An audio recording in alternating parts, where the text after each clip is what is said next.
have 6 missing women, no crime scenes, no evidence. We're preparing ourselves for the worst. We don't know what to expect next.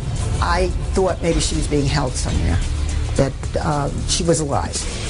And that was scarier to me than if she was dead. This guy is the epitome of pure evil. It wasn't hard to imagine what he did to these women and the grief that he caused.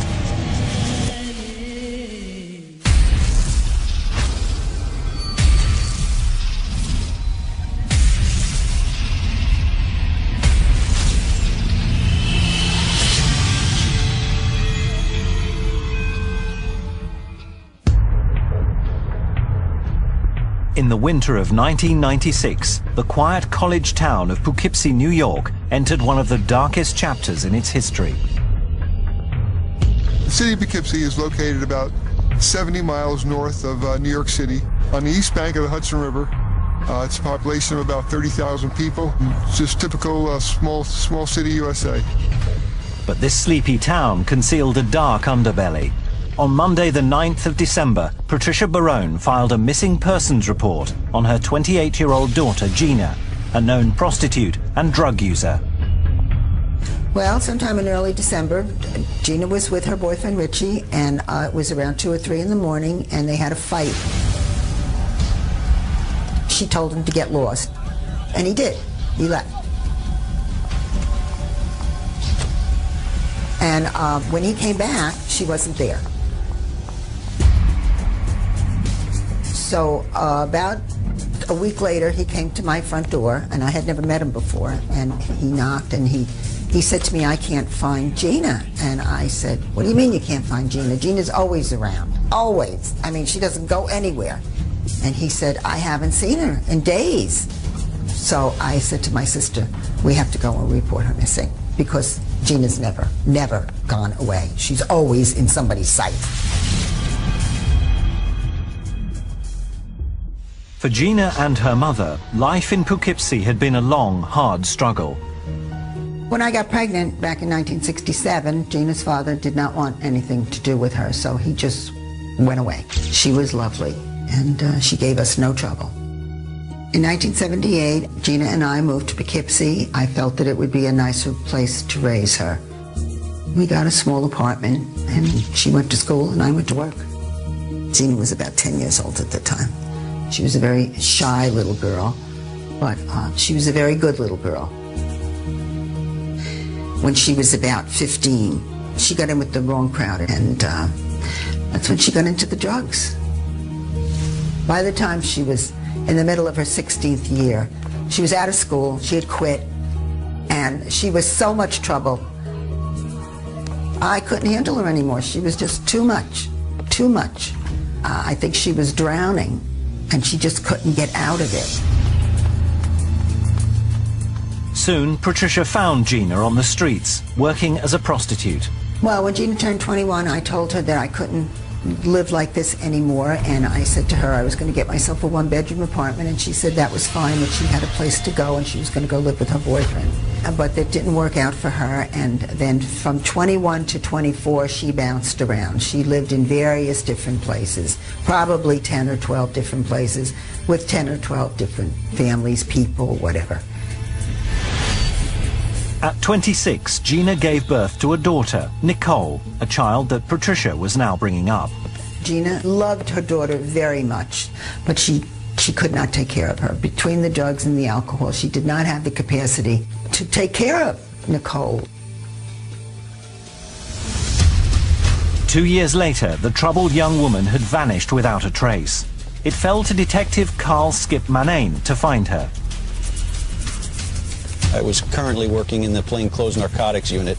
I was the youngest detective in this squad at the time. Within a couple of months of being assigned to the detective squad, Gina Barone, who was a local woman, was reported missing. The most obvious lead was Gina's boyfriend, Richie. Grew up in Pine Plains, New York, about 25, 30 miles northeast of the city of Poughkeepsie. He was, we knew him as a street guy. He was involved in drugs, and he was a tough guy. He was a street person. He'd do minor thefts and commit small crimes, and he had a police record. He was just an addict to the drug, and he was a nice enough guy when he was straight and sober, but when he was high, he was like any other addict. But after questioning him, the investigators decided that Richie wasn't involved in Gina's disappearance. The holidays came and went with still no sign of the missing woman. Detective Minane said, well, maybe she left town, maybe she... I said, no, Gina is gone. Because my Gina never left town. Never. Almost a month after Gina vanished, the Poughkeepsie Police Department got a new chief detective. His name was Bill Segrist. On January 3rd, 1997, I was transferred from a lieutenant in the patrol division to the position of detective lieutenant. I speak with Detective Skip Minane, who fills me in on missing person Gina Barone. And this wasn't the only disappearance on the department's books. Well, actually, in October, a couple months before Gina was reported missing, another woman was reported missing who lived across the river but worked in the city of Poughkeepsie on a regular basis, and her name was Wendy Myers. Like Gina, Wendy was a prostitute. I knew Wendy Myers and I knew Gina Barone. I had been a patrol cop in the city of Poughkeepsie for over 20 years, and I had patrolled every square inch of the city in my career, and I had known some of these women since they were little girls. Well, on October 24th, Wendy Myers left her apartment across the river, and she was never seen again by her boyfriend, and 2 days later he reported her missing to the police. Well, prostitution is a dangerous job. That's always in the back of my mind. First we had Wendy was reported missing, and then when Gina was reported missing, I said, whoa, what do we have going on here? And I tell him, boss, these women are not just away at a detox center somewhere or found a sugar daddy. We're all familiar with them all, and they're associates out in the street, and, they're just not around. There's something not good here going on. But there was considerable pressure on the detectives not to waste manpower on a case involving missing prostitutes. During the early stages of the investigation, people were questioning us as to what we were doing. In most instances, if you go to the police and say that your child is a prostitute that's missing, the police will not be interested because the prostitute is considered to be a second-class citizen. I called the Poughkeepsie Journal, the Poughkeepsie paper, and I asked them to please run a story on the missing girls, and they told me that they felt they weren't connected and they were not going to run the story. And I said, well, if one Vassar College girl was missing, I'm sure you would run a story. Undaunted, investigators continued hunting for leads, but before they had found anything significant, a third woman disappeared. On January 15th, 1997, Kathleen Hurley was reported missing to the City of Poughkeepsie Police Department. She was a white female. She was about 45 years old, and she was known to frequent the same areas that Wendy Myers and Gina Barone did. 3 women had vanished without trace in a matter of weeks. The law-abiding citizens of Poughkeepsie were not yet living in fear, but the women who worked the streets were terrified. And so far, the police didn't have a single suspect. The streets were very panicky and nervous. All the girls out in the streets were suspicious of everybody, rightly so. We don't know where these women are and what's going on with them. The investigators were convinced that there was a predator stalking the city's prostitutes. But so far, he was flying low under the radar. How many more women would have to go missing before the police turned up a lead? January 1997, 3 women had gone missing from the streets of Poughkeepsie, New York. And so far, detectives didn't have a single lead. All you have is 3 women missing, 3 women who are prostitutes. There's no crime scene, there's no suspect, there's no nothing, and the police don't know which way to turn. They're all involved in prostitution and drugs, and they've just vanished. Officers combed the streets, desperate to find a useful lead. Anybody who patronizes a prostitute in the city of Poughkeepsie has become a suspect in this case. So we started looking at the Johns. But it was like looking for a needle in a haystack. When you have a city like Poughkeepsie, we have an inner city portion that's crime-ridden, and we have a lot of prostitution going on in that part of the city. And with that comes Johns from within the city and outside of the city. And they come from all walks of life. I mean, they can come from near or far, 30, 40 miles away, and that makes our pool of suspects tremendous. So we kept going, and we developed this questionnaire, and we went out and we started interviewing the women who were involved in prostitution. And we asked them if they knew anything about any of the missing women. And we also asked them if they had any encounters with anybody who was violent. The investigative work began to reap rewards. Several women mentioned the same man, 26-year-old Kendall Francois. Well, Kendall Francois is a big guy. You know, he was probably 6'4", 350, 400 pounds. He had a terrible body odor about himself. His hygiene was not good. And a lot of the women, once we started the investigation and got to hear Francois' name, complained that a lot of the times he was rough with them and sex was rough. There was some talk that Francois had threatened a girl with a knife, but the alleged victim wouldn't come forward to press charges. We decided that we would do a surveillance on Kendall Francois and his house and to see what we could learn about Kendall. What they learned was very disturbing. He lived with his mother and father. He worked at a local middle school, and he would go out at night and pick up the prostitutes. He leaves his house and we follow him around. He's circling around the different neighborhoods. And as time went on, within an hour, hour and a half, he seemed to have really honed in on the prostitution stroll area, and it almost became like a feeding frenzy for him, where he wasn't paying attention to any of the traffic signs anymore, and he was going through red lights and stop signs and just trying to find a prostitute, and that night he didn't come across any. For a period of 7 days, we decided to put a video camera on Kendall's house so that we could see what he was doing coming and going. With the surveillance of Kendall and following up on him, we had no real probable cause or any reason to get a search warrant. 3 months after Gina Barone disappeared, the investigation was at a dead end and getting more complicated by the day. And then on March 7th, 1997, Catherine Marsh is reported missing to the City of Poughkeepsie Police by her mother. Catherine March fits the description of the other women who are missing. Small-boned, dark hair, blue eyes, prostitute working the streets of Poughkeepsie. It turns out that Catherine Marsh was last seen on November 12th, 1996, 4 months earlier, so that leaves us with a very cold trail to follow up on. Now we have 4 women missing in 4 months from October to January, and we realize, you know, this is going to be a real problem. We're at the point in the investigation with no real solid leads that we're preparing ourselves for the worst. We don't know what to expect next. At this low point, they had to suspect that they were looking not for missing women, but for bodies or fresh graves. I wanted to get the state police helicopter to come to Poughkeepsie to fly over the areas where the prostitutes were known to have taken their johns. And I wanted them to do it soon before the vegetation started to grow on the trees so that they could see down to ground level. We checked the shoreline of the Hudson River, we checked the railroad tracks, checked the wooded areas around the city and all the areas that the prostitutes were known to take their johns, and we kept coming up with nothing, zero. Months went by without any progress being made. Then, in the autumn, 2 more prostitutes were reported missing. At this point, we have 6 missing women. We have no crime scenes, and we have no evidence of any criminality whatsoever.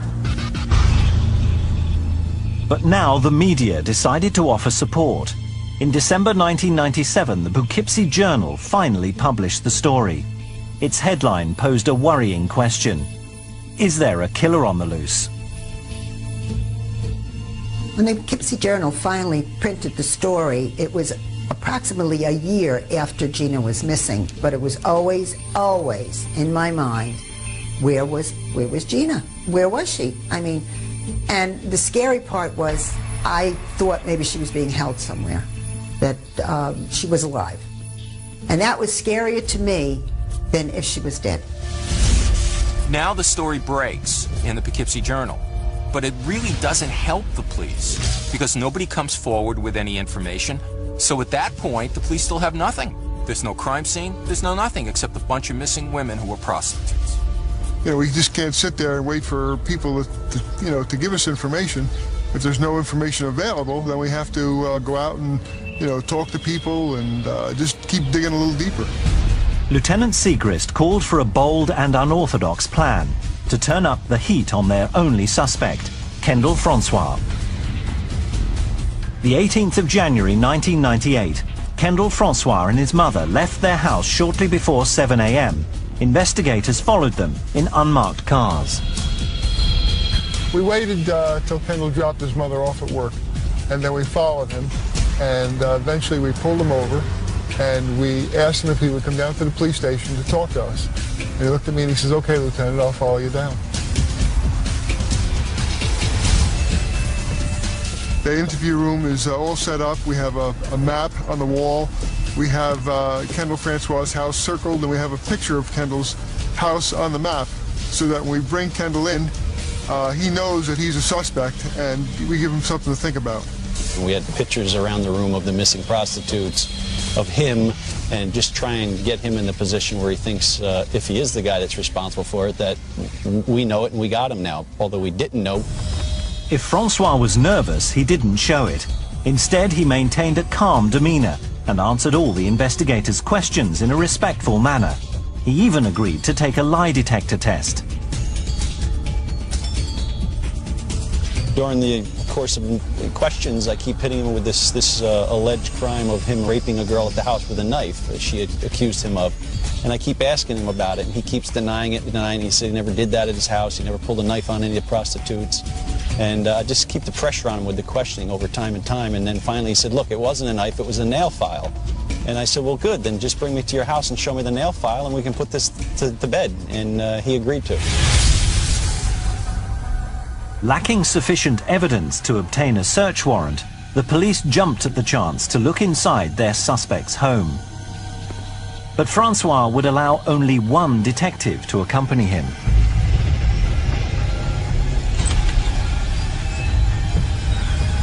We go to the house, and Kendall brings me up the driveway, and we go into a side door to enter the house. I'm just shocked at the condition of the home. It was unbelievable. There's no doors on any of the cabinets. Everything's a mess in the cabinets. There's rotting food all over the counters. The sinks are filled with dirty dishes, and there's roaches all over. There's layers of live maggots and dead maggot shells all over. It's just like in total disarray. It's an unbelievable sight to see a house like this.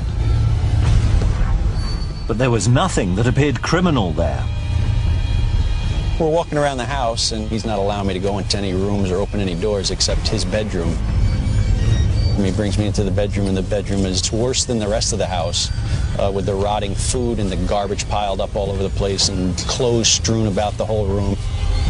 Of course, as he's looking for the nail file, I'm looking around to see if I can find anything to lead us to believe he's connected to the missing women. Francois couldn't find the nail file. Then suddenly, he became agitated. He says to me, in a panic way, we have to get out of here. We got to go. We got to leave the house. We can't stay here. My parents don't want anybody in the house. So we leave his room, and we're going to walk downstairs and go back to the car, and I jump out in front of him in the house and walk in front of him because I figure this is a good time for me to try and get down into that basement and, see if I can find any evidence down there. I get down a couple steps ahead of him, and I start walking down the basement stairs. He grabs a hold of the back of my collar, and he almost yokes me back, and he said, "This isn't the way out." Skip Manane was certain that Francois was hiding something. And it's not normal behavior for somebody that just makes a wrong turn in somebody's house like that, but he got very upset with me about that and kind of raised his voice and said, "We have to leave now," and showed me back up to the exit door. From there, Kendall Francois was taken out to the state police headquarters, and he was given a polygraph examination. He was asked the questions, and he passed the exam. We thanked him, we dropped him off at his home, and then that left us back at square one. The investigators were at a loss, but just when it seemed this case would never be solved, they turned up another suspect, and this one had a sinister past. I'd been a cop at damn near 30 years at that stage, and I had seen a lot of people and dealt with a lot of people, and when I met him, I could tell that he was a hardened guy, he was a tough guy, and he was a dangerous guy.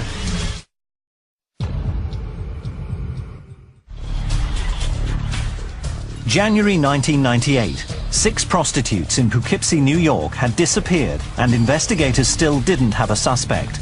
But they hadn't given up. Then another canvas of the streets turned up a suspicious punter named Roy Chandler. At first, he's just a regular guy, and he's just another suspect in the pool of suspects of Johns that we have that are patronizing the prostitutes. You know, we look a little deeper into him, and we run a background check and a criminal history on him, and we find out that this guy's got an extensive criminal history.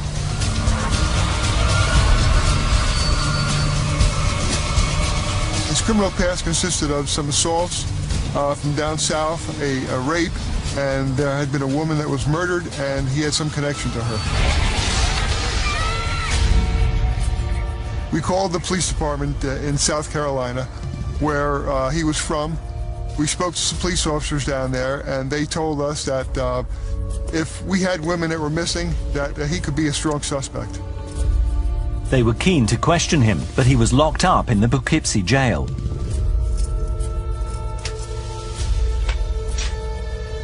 Well, we learned that this guy was arrested on the charge of patronizing a prostitute, and that in fact he was sent to the county jail where he was going to do a short amount of time for that crime. And we learned on the night that he was getting released from the county jail at midnight. So me and a couple of the guys in the squad went over there to meet him. And sure enough, at midnight, he walked out, and there we were, and you know, we told him we wanted to speak with him. You could tell immediately that this guy was a, you know, a professional convict. I mean, he was a big guy. He did not like the police. That was obvious. And, you know, it just kind of made the hair on your neck stand up a little bit. He was a long-term convict. He was certainly wasn't afraid of a few policemen interviewing him, and he was obviously going to be a hard nut to crack. Chandler vehemently denied any involvement with the missing women, but the police weren't prepared to let him off the hook. We drive him over to his brother's house, and we meet his brother, and we're talking to the two of them, and we learn that he is not really staying at his brother's house, which is this little kind of strange shanty house in the neighborhood, but he's been living in the woods in the surrounding areas of Poughkeepsie, which, you know, he's like this gypsy, this guy that travels through the woods and lives off the earth. We found nothing at his brother's house, but we knew that we had to look in the wooded area where he had been camping. Poughkeepsie is in the middle of a lot of farmland, not to mention it's bordered by one of the largest rivers in the world, so there's a heck of a lot of area where you can dispose of bodies, and nobody would be the wiser. So we have him take us to a couple of the locations where he'd been camping in the past, and you know, it's out in the wooded area. It's a pretty large piece of different properties, and we're obviously out there looking for, well, it'd be great if we could find a woman out there, but you know, we were looking for evidence of some kind of a crime scene, or that in fact he had women out there, and possibly he's the guy that's got these missing women out there, you know, enslaved in his camp in the woods somewhere. A rigorous search of the woods around Poughkeepsie found not a single shred of evidence. Once again, without sufficient information to make an arrest, another suspect had to be placed on the back burner. The police continued to keep a close eye on Roy Chandler and his brother. It's decided at this point that we're going to need more help than what we're getting through our department. The bosses bring it to the district attorney's office, and they decide to form a task force of several members of different agencies. The 27th of August, 1998. The members of the newly formed Missing Women's Task Force gathered to give a press conference.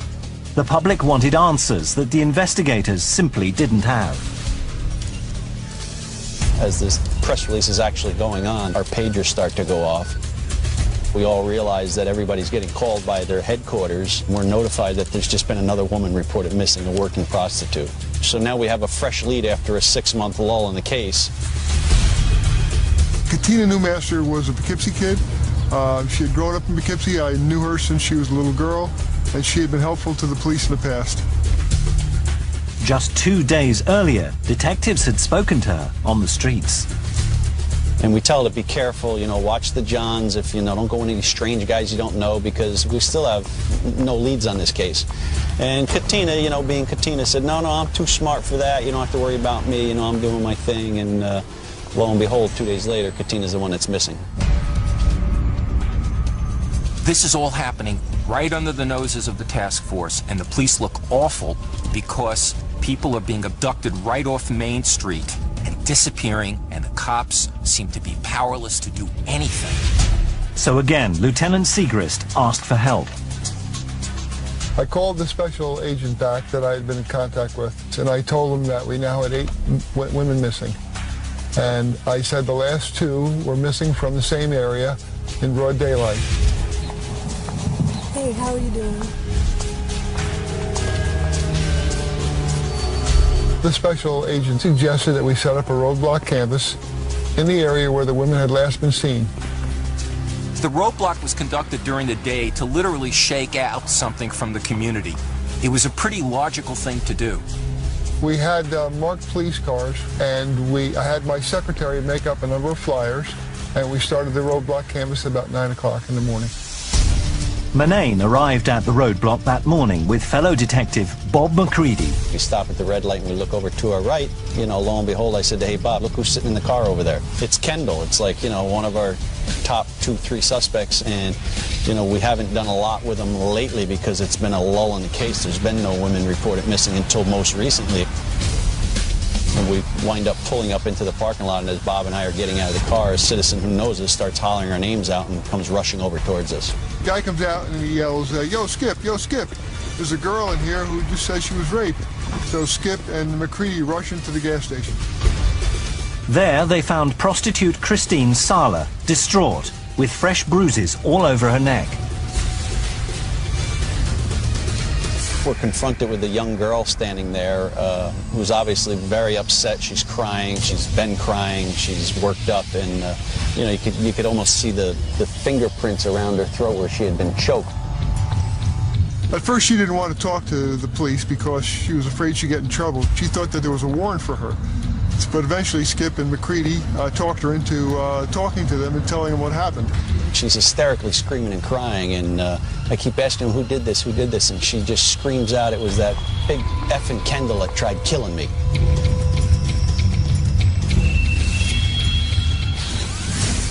According to Christine, Kendall Francois had picked her up that morning and taken her back to his house. She also informed us that, you know, she had been with Kendall several other times and had no problems with him in the past. They had sex in his bedroom, but when it was time to pay, Kendall became violent, closing his hands around her throat.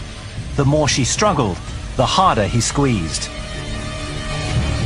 After Kendall almost choked her out and she passed out, that she started pleading with him to take her to get cigarettes, that she was really upset and she was crying, and she was basically begging him to take her to go get cigarettes because in her mind she just wanted to get out of the house.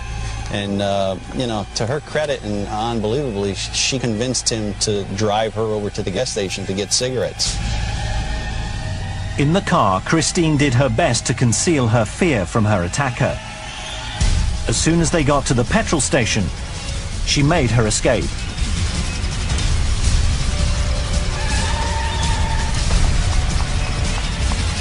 When she got out of the car to get the cigarettes, she just never came out of the gas station, and that's when we pulled up.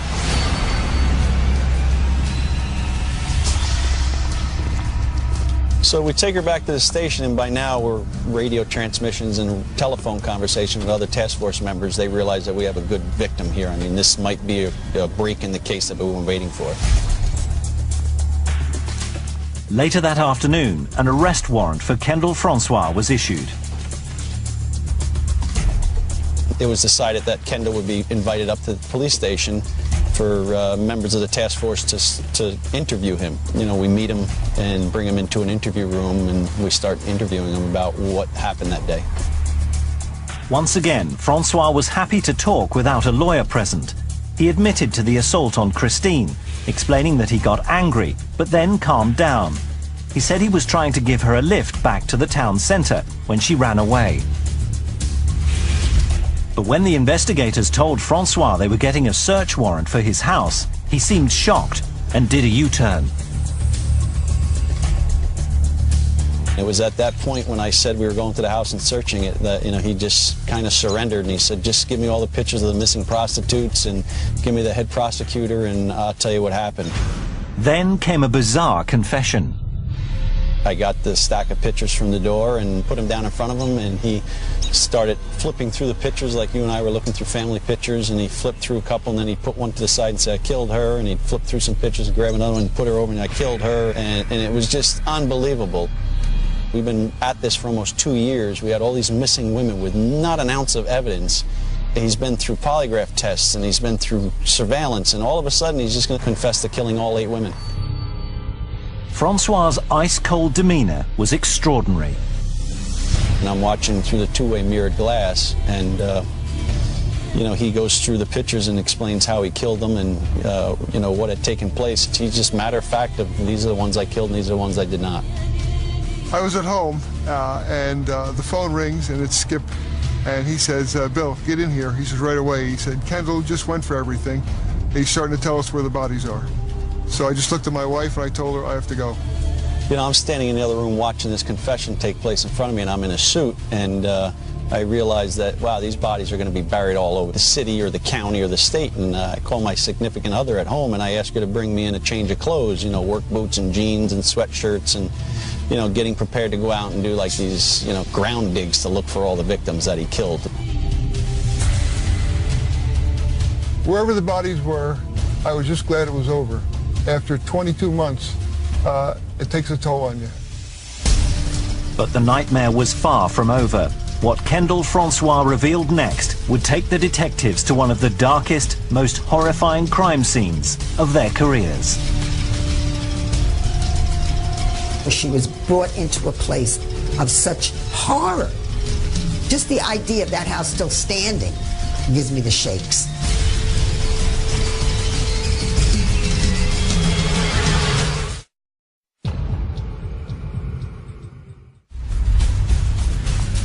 After nearly 2 years of watching women disappear from their streets, Poughkeepsie police finally had a suspect in custody. In the afternoon of the 1st of September 1998, Kendall Francois confessed to murdering all 8 missing prostitutes. Now, the investigators needed to know where the victims were buried. Well, the police are sure they're going to find the bodies in the woods, but in fact that's not what happens. Kendall tells them the bodies are in the attic and crawl space of his house, where he lives with his mother, his father, and his sister. In all this time that we considered Kendall a suspect, we never thought for a minute that he would have all of these bodies stored in his house while his mother, his father, and his sister lived there with him. With Francois safely in custody, police descended on the house in force. There was an army of police officers from the New York State Police, the town of Poughkeepsie Police, and the city of Poughkeepsie Police.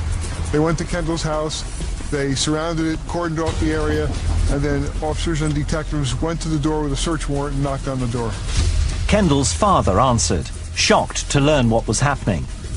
After he, his wife, and his daughter were taken to the station for questioning, a team of crime scene investigators moved in to search the filthy house. The house was a complete mess. You had things all over the place, stinking the place up. So that's the reason why no one allegedly smelled anything unusual regarding the body. They slowly, methodically entered the house, and they were in there for quite some time. They went into the attic and they found evidence of human remains. When they got to the top, they looked in and they saw bodies. Very, very clearly, decomposing bodies. These were some of Kendall Francois' victims. They took some photographs and then they left. They didn't want to start a crime scene that late at night. The house was secured. But some things couldn't wait until the morning. It was the middle of the night and the doorbell rang, and I went to the front door and I saw Skip, and I knew right then that he had something very important to tell me.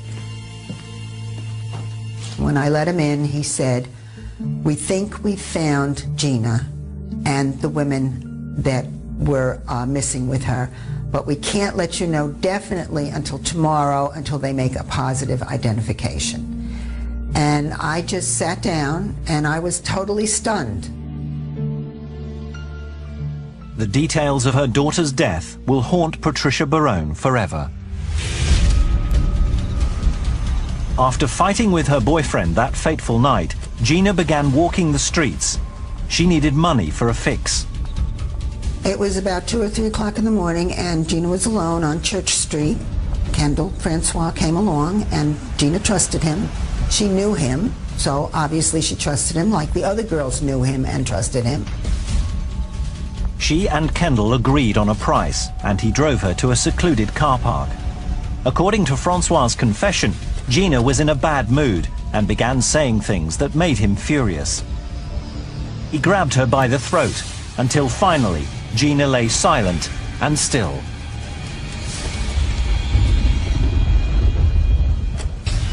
After he kills Gina Barone, he takes her back to his house, hides her under a mattress, keeps her there for 3 months, and then finally takes her up to the attic where he already has another body of Wendy Myers, his first victim.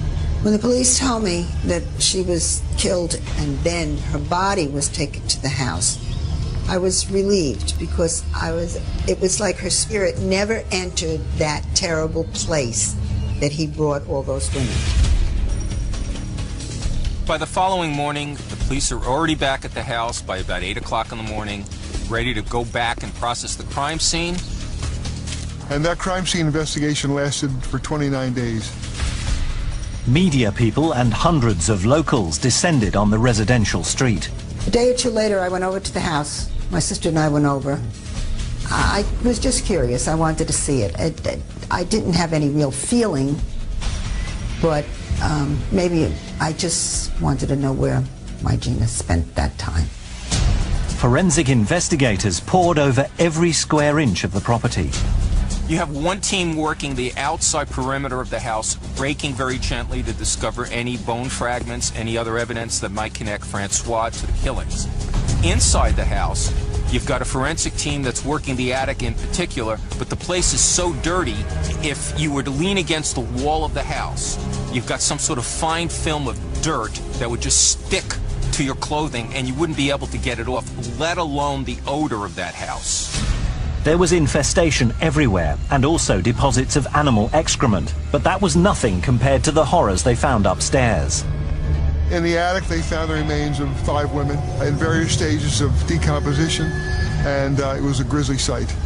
3 of those bodies are together, wrapped in plastic. It looks like he's already started to dismember at least one of them. The 4th body is found in a child's wading pool decomposing. The 5th body is found in a can, and the body had so decomposed it was like a square, and it was so disgusting that one of the police officers processing the scene couldn't take it and had to be excused.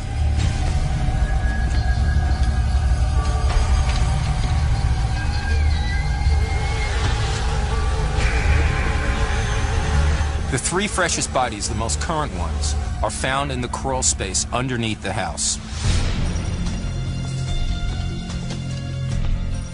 It took 3 days to remove the bodies and transport them to the mortuary. While the investigation of the property continued, medical examiners worked around the clock to identify the decomposed remains. Gina was declared dead September 3rd, 1998. They used her dental records to identify her. The police were expecting to locate the missing prostitute Michelle Eason among the 8, and they were surprised to learn that she was not in the house. The 8th victim they did find was a complete unknown. Audrey Puglisi was a 34-year-old woman who had moved to Poughkeepsie about 6 months prior. She was involved in prostitution, and she had never been reported missing. It was very sad when they told us all the girls' names, and one of them, Audrey Puglisi, was never even declared missing by anyone. It was just such a sad thing to think that somebody could disappear and not even be missed by anyone. Michelle Eason is still considered a missing person. Once the crime scene analysis was complete, after almost a full month of work on it, the abandoned house was covered in hateful graffiti. Kendall Francois' family, who knew nothing about the corpses in their home, went to live far away. The 13th of October 1998, Kendall Francois was brought out in handcuffs into a packed court. As victims' families and friends looked on sorrowfully, he was formally charged with 8 counts of first-degree murder, 8 counts of second-degree murder, and 1 count of assault for his attack on Christine Sala. I've been in many courtrooms. I've seen many killers. But the one that really scared the crap out of me was Kendall Francois. This guy is the epitome of pure evil. It wasn't hard to imagine what he did to these women and the grief that he caused. Though the prosecution wanted the death penalty, the prosecutor accepted a guilty plea in exchange for life in prison without parole. The state made a decision not to try Francois, but to make a deal. And the deal was just basically this. He pleads guilty to all of these crimes. He gets life in prison, which is all he could get under New York state law. It spares the families the grief of a trial, and it spares the state the cost of a trial. Kendall had indicated early on that he would just plead to the crimes, and it would save a lot of hardship putting the families, the remaining family, relatives of all the missing women and going through a long, extended trial when he was willing to cop to the 8 life sentences plus 25 years for the sexual assault. I wanted him to go away. I never wanted to see him again. And the district attorney said that if we had a trial and if he was guilty, there would be appeals, and this could go on for many years. So this way I think it's good. He's away for good, gone. As the community of Poughkeepsie began the healing process, Kendall Francois was incarcerated in Attica, New York's toughest maximum security prison. Thanks to the dedicated work of the local authorities, he will remain there, prisoner number A4160, for the rest of his natural life.